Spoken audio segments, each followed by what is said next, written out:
Največ ljubiteljev smučanja pride uživati na 200 metrov dolgo belo strmino v nočni smuki in ob koncu tedna.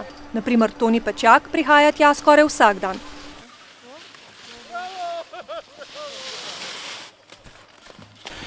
Všeč mi je zelo, pa še blizu je doma.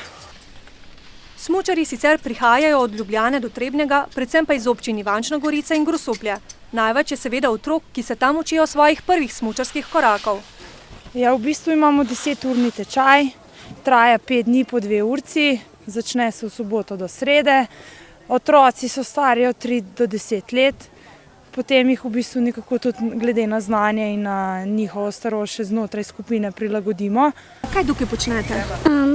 Čez tunelčke se peljemo, pa skačemo. Ko slalom vozimo, pa skačemo. Vlečnico s krogci so sicer postavili že leta 1985, a večinoma ni obratovala. Začela je leta 2003, ko so lastniki hotela prvič zalaufali vlečnico in prvič uredili so dokumentacijo. Zdaj pa že športni klub to vodi 3 leta.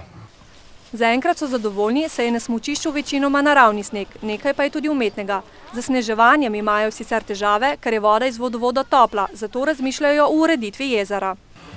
Lansko leto smo obratovali 24 dni, nekje, da bi se vse pokrili, bi pa kar mogli jih čez 30 dobiti, da bi šli vsaj z 0.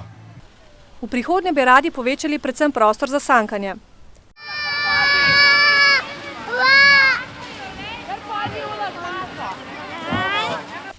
Ta je namreč zdaj majhen, zanimanja za to vrsto rekreacije pa je veliko.